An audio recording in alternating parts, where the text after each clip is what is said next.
I just thought I'd do a review. Not really a review, just a kind of share this book with the world because it is a very fucking retarded book. It's called Halloween and Satanism, as you may have seen from the title.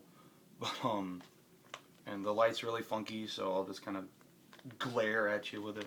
But it's got these two sad and angry jack-o'-lanterns on it. And if you look closely, it says over 100,000 copies sold. Now let's think back to 1987 when this was published. 100,000 copies. 1987 was a predominantly very Christian era of the United States. Not that much sold to Christian America. Huh. That's kind of funny, because even the craziest Christians, even like the craziest Christians, besides these assholes who wrote the book, thought this was batshit insane.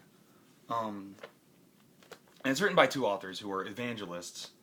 One of them is the president of the publishing company. Her name is Joan Hake Robbie, which just sounds like a very fucking fake name. Like, it could be an anagram for something really ridiculous. But, and then Phil Phillips. His parents were fucking creative, weren't they? Anyway. Phil Phillips conducts multimedia seminars on toys, games, and cartoons and their effects on children. He's appeared on television and radio, probably most likely public access television, but it's got this huge warning, like in bold orange fucking font, and it's like asking if Halloween is for children or is there a definite link between Halloween and Satanism. Well, your book kind of proposes that, so let's find out. But then it asks, like, do you read your horoscope, use Ouija board, tarot cards, tea leaf, crystal seeing, palmistry? If you answer yes, then you have a link to the occult, apparently. And it's got really fucking hilarious imagery. And it's ironic that their first chapter is called The Spirit of Fear, when that's all they're trying to incite with this book. But one of the first images you see is, where is it? Well, the first image was of Ghostbusters, which, yeah, Ghostbusters is Satan. But, satanic. The second image is this. It is the witch from Snow White and the Seven Dwarfs. I've seen that movie a million times. My grandma had the VHS, which is really worn out now. In no way, even when I was religious, did I see a link between that and Satanism. But they got these cool pictures of like Baphomet and shit, and like goat demons, and who aren't necessarily Baphomet. But oh my god, what's funny is these people don't even know what Satanism is. I mean, the most mainstream Satanistic beliefs are LaVeyan Satanism, which if you read the damn book, you see that Satanists, which I really identify with their philosophy. I don't know if I'd call myself a Satanist yet. I don't know, I need to finish it. But Satanists don't believe in Satan. They use him as a metaphor to worship themselves. And there's 9 tenets of Satanism, and I could get into it, but this video should be short. And there's this blurry ass picture of scrying or crystal seeing. But this thing was really funny because it tells you to flip it upside down. It's a seagull of Baphomet without the circle around it. But if you flip it upside down, it looks like Yoda and an Ewok's love child. So, yeah. That's a really great image. Thanks. And then they have all these, what are they called?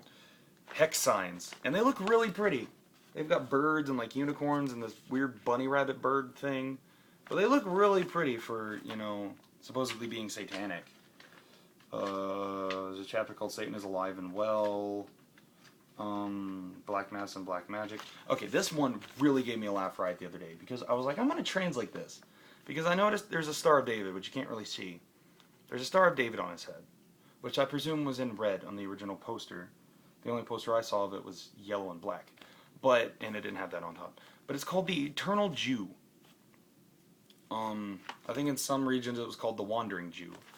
But it's underneath it says, you must see this film.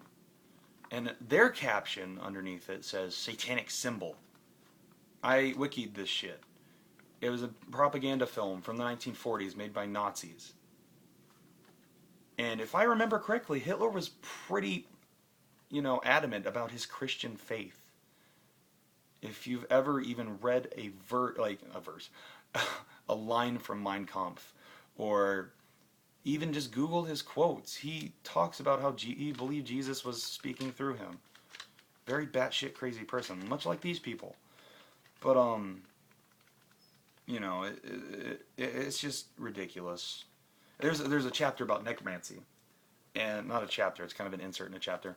But what they don't realize is the person they base their faith on was a necromancer. Jesus practiced necromancy. He brought Lazarus back from the dead. What's sad is a person who mostly identifies with Satanism has read more of their Bible than they have. I am more biblically literate than the people who supposedly know all about Halloween and Satanism. And that is why it is unintentionally hilarious, because of the vast irony within this book. And they've written several other books called Turmoil in the Toy Box, and its sequel, Turmoil in the Toy Box 2, Electric Boogaloo. Just kidding, that's not. It's Turmoil in the Toy Box 2. I'm sorry, I'm stupid.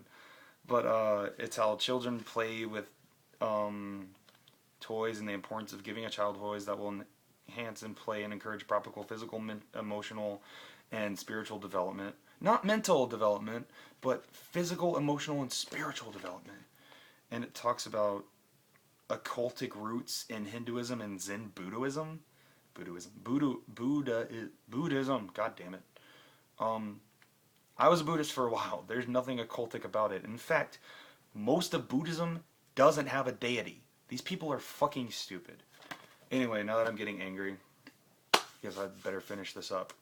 So I encourage you to read the Bible and read this book and read the Satanic Bible, because they're all great works.